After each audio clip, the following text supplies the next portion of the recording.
ისნის რაიონის გამგეობიდან გათავისუფლებული კიდევ ერთი თანამშრომელი ნაცვლუღის მუნიციპალიტეტის უკვე ყოფილი ხელმძღვანელის სამსახურიდან მის დათხოვნას ისნის გამგებლის პირად ინტერესს უკავშირებს, თუმცა თავად ვახტანგ ქიზიყურაშვილი ჭალიძის გათავისუფლების მიზეზად სამსახურებრივ გადაცნობებს ასახელებს. ქალაქის მთავრობის მიერ თანამშრომელთა პოლიტიკური ნიშნით ზეწოლაზე ქალაქის ყოფილი ხელმძღვანელობა საუბრობს და აცხადებს, რომ ასეთ პირობებში მერიის თანამშრომელთა ატესტაციის პროცესი არაობიექტური იქნება. თეონა ჭალიძის გათავისუფლება დღეს ისნის რაიონის მოსახლეობამ გამგეობის შენობასთან გააპროტესტა.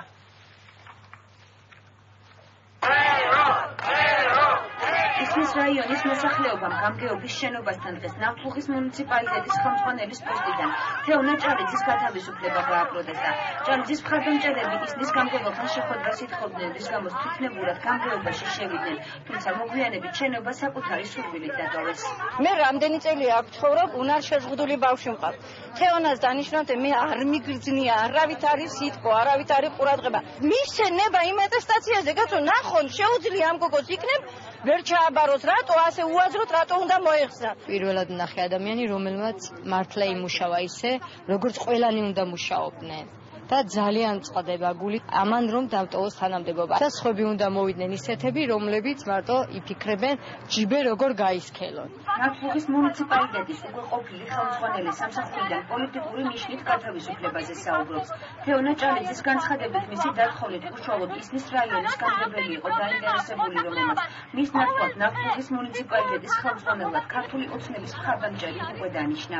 მიზეზები თუ რატომ გამათავისუფლეს ოფიციალურად ჩემთვის უცნობია. გადმოვცეს მხოლოდ ბრძანების ფურცელი და იმავე დღეს წარადგინეს ჩემს ადგილზე მარინა დავითულიანი, რომელიც არის ოცნების აქტიური მხარდამჭერი. ატესტაციამდე მაინც რატომ გამიშეს, ხო?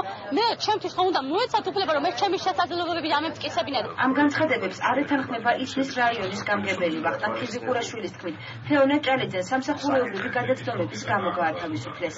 მას ჰქონდა სამსახურეობრივი გადაცდომები, მასალები გადაგზავნილი იყო მერიის შიდა აუდიტის და მონიტორინგის სამსახურში. შეისწავლეს ეს ყველაფერი და ამ დაშლის საფუძველზე მოხდა მისი გათავისუფლება. უყურადღებოდ ხარჯვა სახელმწიფო კონტროლების, არასოდეს განკარგვა იწოდა მონიტორინგის სწავლობდა მის საკითხს, დაბადებულიც იყო მონიტორინგის სამსახურში და ეს იყო პრევენციული ნაბიჯების მიღება. თეონა ჭალიძის სამსახურიდან გათავისუფლებას ქალაქის ყოფილ ხელმძღვანელობაში იმას უკავშირებენ, რომ ჭალიძემ ისნის გამგებელის საჯაროდ ძალადობრივ ქმედებებში ამხილა.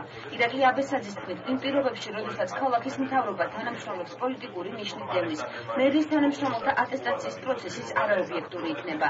ირაკლი აბესაძის თქმით, ამას ისიც ადასტურებს, რომ საატესტაციო კომისიის შემადგენლობაში საკრებულოს ოპოზიციის არც ერთი წევრი არ შეიყვანეს. ალექსანდრე მარგიშვილმა 30 კაციან შემადგენლობაში კომისიის, რომელიც მან დაამტკიცა, ერთი ადგილიც კი ვერ გამონახა ოპოზიციის შემადგენლობისათვის. და მიუმართოთ არასამთავრობო ორგანიზაციებს და განსაკუთრებით სახალხო დამცველს აქტიურად ჩაერთოს ამ პროცესის მონიტორინგში, იმისათვის, რომ არიდებული იქნეს თბილისის მერიაში მასობრივად მიმდინარე ძალადობის ფაქტები. თბილისის მერიაში კი თანამშრომელთა ატესტაციის ობიექტურ გარემოში ჩატარების პირობას იძლევიან და აცხადებენ, რომ კადრებს მხოლოდ პროფესიული ნიშნით შეარჩევენ. დავით ნარმანიას თქმით, იმის გამო, რომ კითხვები არ გაჩნდეს, ატესტაციას გამოცდების ეროვნული ცენტრი ჩაადარებს.